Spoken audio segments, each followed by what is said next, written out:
North Macedonia is one of those countries whose size can make it easy to overlook on a map, but whose location makes it historically impossible to ignore. It sits in Southeast Europe, in the Central Balkans, surrounded entirely by land. Greece lies to the south, Albania to the west, Bulgaria to the east, Kosovo to the northwest, and Serbia to the north. This position has made it a meeting point between cultures, languages, empires, religions, and trade routes for thousands of years. Today, the country is officially called the Republic of North Macedonia, a name that reflects both its modern identity and its connection to the broader geographical region of Macedonia. It covers roughly the northern third of that wider region, sharing a name with areas that extend beyond its borders. To understand North Macedonia, you have to see it not as an isolated small state, but as a crossroads where Balkan history has repeatedly passed through. The country's geography helps explain much of its story. North Macedonia is landlocked, meaning it has no coastline and depends on neighboring countries for access to the sea. Its landscape includes mountains, valleys, lakes, and river corridors that connect different parts of the Balkans.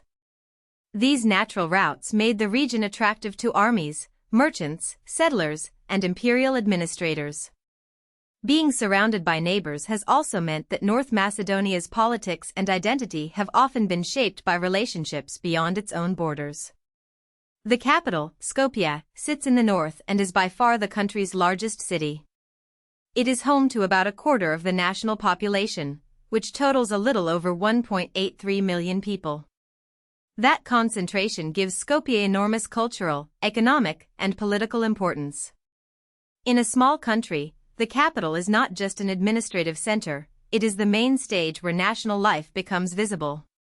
North Macedonia's population is diverse, and that diversity is central to how the country functions. The majority of residents are ethnic Macedonians, a South Slavic people whose language and culture are closely tied to the broader Slavic world of the Balkans. But the country is not ethnically uniform. Albanians form a significant minority, making up around a quarter of the population, especially in western and northwestern areas. There are also Turks, Roma, Serbs, Bosniaks, Armenians, and several smaller communities. This mix reflects centuries of migration, settlement, imperial rule, and local coexistence. It also means that questions of language, representation, education, and local governance matter deeply. North Macedonia's identity is therefore layered. It is Macedonian, Balkan, Slavic, multi-ethnic, and European all at once. Its modern politics have had to balance majority identity with minority rights, especially because stability in the Balkans often depends on managing diversity carefully. Long before North Macedonia became a modern state, the region was part of the ancient world's shifting borderlands. In classical antiquity, much of present-day North Macedonia corresponded to areas known as Paeonia and Pelagonia. These were not modern nation-states, but ancient regions inhabited by communities that interacted with larger powers around them.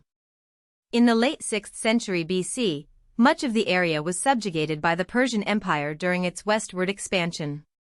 Later, by the mid-4th century BC, the region was incorporated into the Kingdom of Macedonia. This matters because the name Macedonia carries deep historical weight, extending far beyond the borders of the modern country. Ancient Macedonia became one of the most famous powers of the classical world, especially under Philip II and Alexander the Great. Present-day North Macedonia shares in the broader geography of that ancient region, though the ancient, medieval, and modern identities connected to the name are not the same thing. After the rise of Macedonian power, the region entered another imperial chapter under Rome. By the mid-2nd century BC, Rome had conquered the area and made it part of its larger province of Macedonia. Roman rule connected the region to a vast Mediterranean system of roads, administration, taxation, military movement, and urban development. Over time, as the Roman Empire transformed, the area became part of the Byzantine Empire, the eastern continuation of Roman power. Byzantine influence brought Christianity, imperial institutions, and connections to Constantinople. But the Balkans were never static. Beginning in the 6th century CE, Slavic tribes raided and settled across the region, gradually changing its linguistic and cultural landscape. This Slavic settlement is one of the foundations of modern Macedonian identity. The population and culture that later developed in the area emerged through centuries of interaction between older Balkan communities, imperial structures, and Slavic-speaking newcomers. During the medieval period, the territory of present-day North Macedonia was contested among powerful neighboring states. The Byzantine Empire remained influential, but it struggled to maintain control over a region exposed to military pressure and local shifts in power. The Bulgarian Empire became a major force, and the area was repeatedly drawn into conflict between Byzantine and Bulgarian rule. Later, in the mid-14th century, it became part of the Serbian Empire, another sign of how the Central Balkans could be absorbed into larger political projects. These centuries helped create a complicated historical memory, because different peoples and states later looked back on the region as part of their own medieval story. For North Macedonia, the medieval period was not a simple line of national development. It was a layered experience of competing empires, religious institutions, local communities, and shifting borders. That is one reason the country's past is often connected to wider regional debates. From the late 14th century until the Balkan Wars of 1912 and 1913, the region was part of the Ottoman Empire. This was one of the longest and most transformative periods in its history. Ottoman rule integrated the area into an empire that stretched across Southeast Europe, Anatolia, the Middle East, and North Africa. It shaped towns, trade, landholding, religion, and daily life.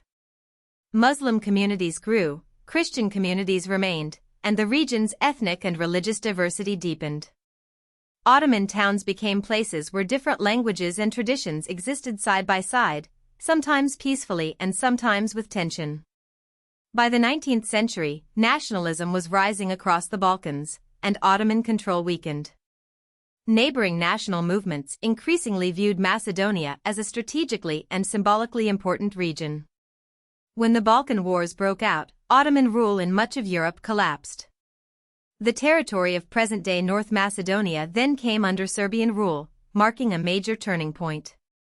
The early 20th century was turbulent for the region.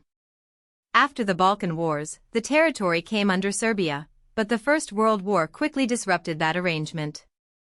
During the war, it was ruled by Bulgaria, reflecting the larger struggle among Balkan states over territory and identity.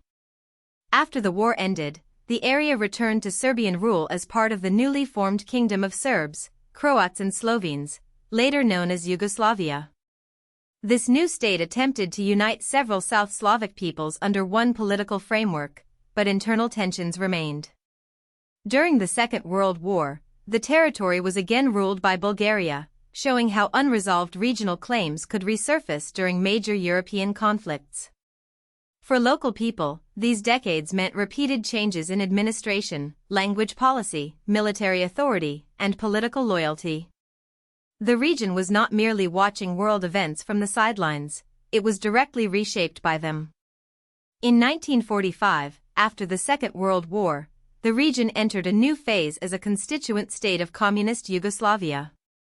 This was a crucial development for modern Macedonian statehood. Within Yugoslavia, Macedonia had a recognized republican status, institutions, and a framework for cultural and political development. The Macedonian language and identity gained official space in a way they had not previously enjoyed under older imperial or monarchical systems. Yugoslavia itself was a socialist federation, not aligned fully with either the Soviet bloc or the Western capitalist world after its split with Stalin. For Macedonia, being part of Yugoslavia brought industrial development, education expansion, and a defined political identity within a larger federal structure. But it also meant that independence was still limited. The Republic had its own institutions, but foreign policy, defense, and much of the broader political direction remained tied to the Yugoslav state. When Yugoslavia began to break apart in the early 1990s, Macedonia took a different path from some of the other republics. In 1991, it peacefully seceded and became independent. This peaceful separation was significant because the breakup of Yugoslavia elsewhere led to devastating wars. Independence gave the country sovereignty, but it also brought challenges: building institutions, developing an economy, defining its international position, and managing relations with neighbors. In 1993, it became a member of the United Nations, an important step in global recognition. However, its name became a sensitive diplomatic issue because of the broader historical and geographical meaning of Macedonia, especially in relation to Greece. The country's modern name, North Macedonia, reflects a later effort to settle that dispute and move forward internationally. Its independence story is therefore both peaceful and complex, a success in avoiding war, but also a reminder that names and history can carry real political weight. Today, North Macedonia is firmly connected to international institutions. It is a member of NATO, giving it a place inside the major transatlantic security alliance. It also belongs to the Council of Europe, the World Bank, the Organization for Security and Cooperation in Europe, CEFTA, BSEC, and the World Trade Organization. These memberships are not just symbolic. For a small landlocked country, international networks help provide security, investment opportunities, trade access, legal standards, and diplomatic influence. Since 2005, North Macedonia has also been a candidate for European Union membership. The EU path has become one of the country's biggest strategic goals, tied to reforms in governance, the economy, the judiciary, and public administration. For many citizens, European integration represents stability and opportunity. But progress can be slow, because EU accession depends not only on domestic reforms, but also on political agreement among existing member states. Economically, North Macedonia is classified by the World Bank as an upper-middle-income country. Since independence, it has undergone considerable reforms aimed at building a more open economy. Like many post-socialist states, it had to shift from a system shaped by Yugoslav socialism toward one based more on markets, private enterprise, trade, and foreign investment. It is still considered a developing country, but it performs relatively well in some social indicators. It ranks 68 on the Human Development Index and has low income inequality compared with many countries. The state provides social security, universal health care, and free primary and secondary education. These services matter because they shape everyday life more than grand historical labels do. North Macedonia's challenges include growth, emigration, political reform, and regional competition, but its story is not only about difficulty. It is about a small country using institutions, education, and international alignment to secure its future. North Macedonia's importance comes from the way its past and present overlap. It is a small state, but it sits inside one of Europe's most historically dense regions. Ancient kingdoms, Rome, Byzantium, Slavic settlement, medieval empires, Ottoman rule, Balkan nationalism, world wars, Yugoslav socialism, and modern European integration have all left marks on it. That makes the country more than a dot on the map. It is a case study in how geography can shape destiny, how identity can be layered over centuries, and how small countries often have to navigate large historical forces.